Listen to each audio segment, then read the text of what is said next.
말세 그리스도의 좌담 기록.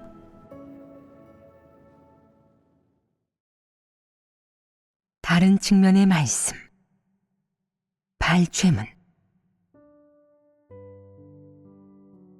대만은 민주제도의 국가로 사회는 안정되어 있고 생활은 부유하며 사회 치안, 민생, 민속 등 각 방면에서 모두 중국보다 훨씬 나을 뿐 아니라 사람도 매우 안락하게 살아간다. 생활이 안락한 것은 비록 좋은 일이지만 하나님을 믿는 많은 사람이 안락한 삶 속에서는 하나님을 따르고자 하지 않고 더욱이 고생하고 대가를 치르려 하지 않으며 모든 것을 버리고 하나님께 헌신하기가 어렵다. 이것이 실정 아니겠느냐? 사람은 생활이 안락하면 늘 먹고 마시고 노는 것과 어떻게 육체를 누리고 인생을 즐길지만 생각한다. 하나님을 믿고 진리를 추구하는 사람은 이로부터 어느 정도 영향을 받는다. 그래서 이런 안락한 사회 환경 속에서는 본분을 좀 이행하고 싶어도 힘이 들고 고생은 조금도 하려고 하지 않는 사람이 많다. 본분을 이행하고 교회 각 방면의 사역을 할 때 사역 효율도 낮고 사역 진도도 때로는 영향을 받는다. 이는 사회 환경과 어느 정도 관련이 있다. 너희가 여기에 앉아서 도를 듣는데 매번 예배 때마다 한 번도 빠지지 않고 늘 처음부터 끝까지 듣는 걸 보고 나는 매우 감동을 받았다.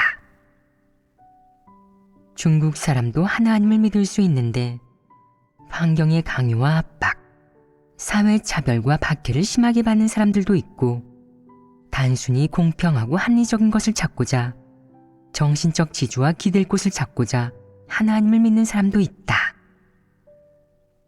어떤 사람들의 열성, 믿음, 충성심은 큰 붉은 용의 잔혹한 박해 속에서 생겨난 것이다. 해외로 망명한 사람들은 어쩔 수 없었던 것이다. 왜냐하면 중국에서 하나님을 믿는 것은 매우 쉽지 않기 때문이다. 많은 사람이 추적당하고 숨을 곳이 없어 해외로 망명한 것이다. 중국의 억압되고 고통스러운 생활 환경에 비해 대만 사람의 생활 환경은 아주 안락하다. 생활이 너무 안락하면 사람은 하나님을 믿을 때 고생하려 하지도 않고 대가를 치르려 하지도 않으며 일단 핍박과 환난을 당하면 본분을 이행하려 하지 않는다. 생활이 너무 안락하면 사람은 먹고 마시며 노는 것만 좋아하고 늘 이런 생각만 한다. 뭘 먹을까? 어디로 여행을 갈까? 안 가본 나라가 어디지? 사람이 일평생 살아봐야 몇십 년인데 세계 각국에 가서 구경도 해보고 견문을 넓히지 않으면 헛사는 거 아니겠어? 그러다 보니 사람의 마음이 방만해지고 걷잡을 수 없게 된다. 이런데 하나님 앞에서 마음을 평온히 하여 하나님의 말씀을 먹고 마실 수 있겠느냐? 예배 중 집중해서 설교를 들을 수 있겠느냐? 분명 쉽지 않을 것이다. 그래서 그에게 하나님을 믿고 진리를 추구하며 본분을 이행하라고 하면 그는 억울하고 답답해하며 늘 헛살았다고 생각한다. 우월한 환경이 사람에게 가져오는 시험과 장애물이 크지 않으냐? 아주 크다. 사람은 모두 육적 안락을 탐하지만 생명 성장의 관점에서 보면 하나님을 믿고 진리를 추구하는 사람에게 안락이 꼭 좋은 일이라고는 할 수 없다. 조금만 고생을 하면 바로 소극적이고 연약해지며 끈기가 조금도 없는 사람이 대다수인데 이는 안락한 환경으로 초래된 것이 아니겠느냐. 중국의 형제자매가 수감되어 고문을 당하고 실형을 선고받으며 감금되는 등 각종 체험 간증 영상을 너희는 모두 보았느냐? 그럼 너희의 시청 소감은 어떠하냐? 제 소감을 조금 말씀드리겠습니다. 중국의 형제자매가 그런 고문과 박해를 겪고 그런 어려운 환경 속에서도 하나님께 기도하고 기대며 하나님에 대한 믿음을 지키면서 하나님의 인도하에 한 걸음씩 굳게 서서 하나님을 배반하지 않는 것을 보고 그들이 저희보다 더 믿음과 분량이 있다고 느꼈습니다. 만약 저에게 그런 환경이 닥친다면 그들처럼 그렇게 믿음을 지키지 못할 수도 있겠다는 생각이 들어 스스로의 분량이 아주 작다고 느꼈습니다. 중국의 형제자매는 큰 붉은 용의 잔혹한 박해를 받는 환경에서도 굳건히 하나님을 믿고 예배를 드리며 본분을 이행한다. 이는 증거다. 그것도 강력한 증거다. 그들은 그런 열악한 환경에서도 굳게 설 수 있다. 이는 증거다. 그럼 너희는 이런 안락한 환경에 있으면서 어떻게 다른 증거를 할 수 있을지 생각해야 한다. 우선 하나님이 준 이 모든 생활과 이런 환경을 소중히 여겨야 한다. 그리고 이런 환경에서 어떻게 해야 굳게 서서 하나님을 욕되게 하지 않고 이기는 자가 될지 생각해야 한다. 해외의 민주국가에서 하나님을 믿을 때는 비록 국가 정부의 탄압과 고문, 그리고 박해는 없지만 가정과 가족의 핍박이 있기 때문에 마찬가지로 사람이 하나님의 말씀을 체험하며 진리를 얻고 굳게 서야 한다. 어떤 환경에서 하나님을 믿든 진리를 얻는 것은 쉬운 일이 아니다. 모두 고생하고 대가를 치러야만 진리를 깨닫고 실제에 진입할 수 있다. 하나님을 증거하려면 반드시 각 방면의 체험 속에서 진리를 깨달아야 한다. 단순히 복음을 전하고 하나님의 이름을 전파하는 것이 아니라 주로 생명의 체험 간증을 말하는 것이다. 사람이 만약 진리의 길에 살아가고 정직한 사람이 되어 하나님께 순종하면 어떤 무리 속에서든 어떤 국가와 사회제도 아래서든 어느 정도 차별, 배척 또는 핍박을 받게 돼 있다. 왜냐하면 민주국가 역시 하나님께 순종하는 국가가 아니며 무신론 정당이 권력을 잡고 있고 진리와 하나님을 배척하기 때문이다.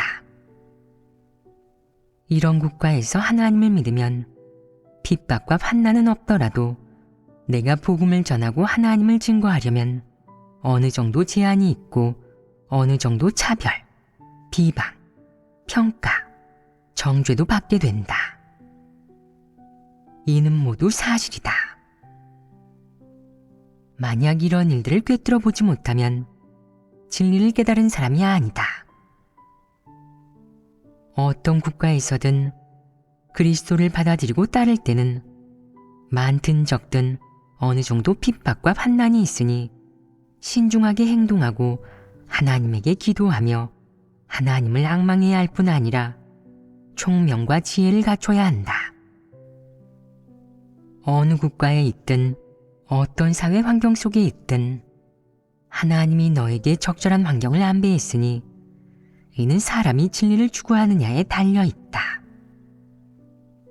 안락한 환경이든 고문과 박해든 사람에게는 모두 시험이며 시련도 있다. 그럼 안락한 환경에서는 시련이 있겠느냐?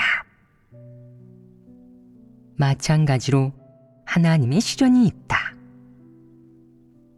하나님이 너에게 이런 안락한 환경을 마련해 주었는데 내가 어떻게 체험하는지에 달려있다. 내가 곳곳에서 사탄의 속박과 시험에 빠지는지 아니면 모든 방면에서 사탄을 이기고 하나님을 증거하며 자신의 충성심과 본분을 지키는지 이는 내가 어떻게 체험하고 선택하는지에 달려 있다. 중국의 형제자매들이 체험하는 환경은 좀 더 힘들다. 하나님이 그들에게 준 부담은 좀 더 무겁고 그들에게 마련한 환경은 좀 더 고생스럽기에 하나님이 그들에게 베풀어 준 것도 많다. 하나님이 마련한 환경이 어렵고 시련이 클수록 사람이 얻는 것은 더 많다. 그런데 안락한 환경에서도 사람은 곳곳에서 시험과 시련을 겪기에 하나님은 너에게도 마찬가지로 많은 것을 준다. 만약 내가 매번 닥친 시험 속에서 그것을 이길 수 있다면 네가 얻는 것은 고문과 박해를 겪은 형제자매가 얻는 것보다 적지 않을 것이다. 이 역시 사람이 진리를 추구하고 분량이 있어야만 이길 수 있다. 예를 들어 가족이 한자리에 모이고 잘 먹고 잘 마시며 놀고 즐기는 것, 그리고 육체의 안일함을 누리게 하고 타락하게 하는 일부 사회 흐름 등 이런 것들은 모두 너에 대한 시험이다. 이런 시험들이 너에게 닥쳤을 때 한편으로는 너의 눈이 볼 수 있게 하고 또 다른 한편으로는 너의 마음을 교란하여 동하게 한다. 네가 세속과 사회의 흐름을 따를 때 사탄의 시험이 닥친다. 하나님의 시련이 닥친다고 말할 수도 있다.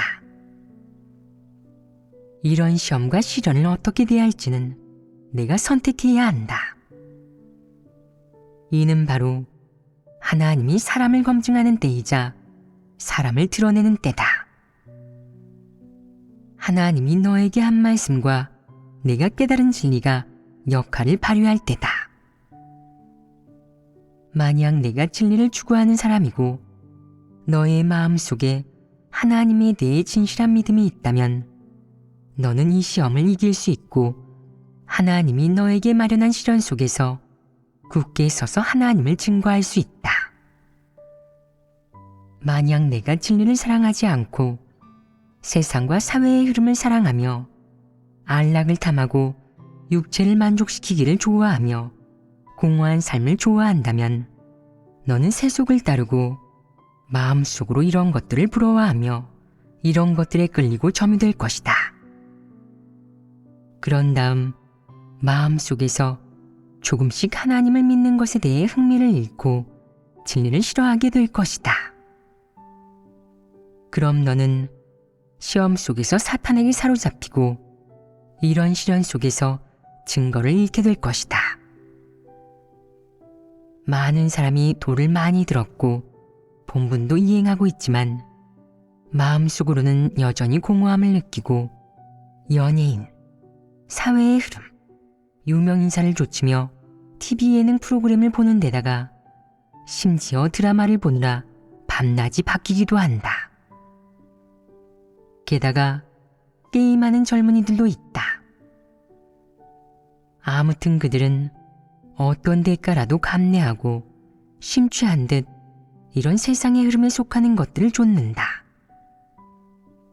어째서 이러겠느냐? 바로 그들이 진리를 얻지 못했기 때문이다. 진리를 얻지 못한 사람은 하나님을 믿는 것과 믿지 않는 것이 별 차이가 없는 것 같다고 느낀다. 마음속은 여전히 공허하고 사는 게 의미 없다고 느낀다. 세상의 흐름을 좇으면 삶이 조금은 충실해지고 삶의 내용이 좀 더 풍부해지며 매일 조금은 행복하고 즐겁게 보내는 것 같다고 생각한다. 만약 하나님을 믿고 세상의 흐름을 좇지 않게 돼도 여전히 사는 게 의미 없고 공허하다고 느낀다. 이는 사람이 진리를 사랑하지 않기 때문이다. 그리고 분명하게 말하는데 이 사람은 진리를 조금도 깨닫지 못했고 진리 실제가 없기 때문에 세상의 흐름을 좇지 않으면 살아갈 수 없다. 어떤 사람들은 시종일관 진리를 추구하지 않고 본분을 이행하고 있어도 안심하지 못하며 일단 시험이 닥치면 굳게 서지 못해 조만간 물러나게 될 것이다. 어떤 사람들은 처음에는 본분을 이행하는데 꽤 열성을 보이고 의지도 있지만 시험이 닥치면 본분을 이행하기 싫어하고 건성으로 대충하며 마음을 들이지 않는다. 이는 간증이 없는 것이다. 만약 시험이 하나 닥친다고 본분을 내려놓고 자신의 취미를 선택한다면 이는 간증이 없는 것이다. 만약 시험이 하나도 닥친다면 하나님을 부정하고 세상의 흐름을 쫓아 교회를 떠나려고 할 수도 있다. 만약 시험이 하나도 닥친다면 그는 하나님을 의심하기 시작하고 도대체 하나님이 있는지 없는지 마음속으로 확신하지도 못하며 스스로가 유인원에서 진화한 것이라고 믿기도 할 것이다. 이는 사탄에게 완전히 사로잡힌 것이다. 매번 시험 속에서 그는 하나님에게 기도하지도 진리를 구하지도 않고 육체의 운명만을 생각한다. 결국 그는 굳게 서지 못하고 사탄에 의해 한 걸음 한 걸음 지옥과 죽음의 심연으로 끌려간다. 하나님이 이 사람을 사탄에게 넘겨주었으므로 더 이상 구원받을 기회도 없다. 너희가 보기에 진리를 추구하는 것은 중요하지 않겠느냐? 진리는 아주 중요하다. 진리는 어떤 역할을 발휘할 수 있겠느냐? 최소한 시험이 닥쳤을 때 내가 사탄의 계략을 간파하도록 한다. 내가 해야 할 게 무엇인지, 하지 말아야 할 게 무엇인지, 내가 선택해야 할 게 무엇인지 최소한 내가 이런 것들을 알도록 한다. 가장 중요한 점은 내가 시험 속에서 굳게 서서 입질을 굳히고 흔들리지 않도록 하는 것이다. 하나님이 너에게 준 본분과 너의 본분에 대한 충성심을 지키고 사탄을 버려 시련 속에서 욥처럼 굳게 설 수 있도록 하는 것이다. 이는 사람이 최소한 얻어야 하는 것이다.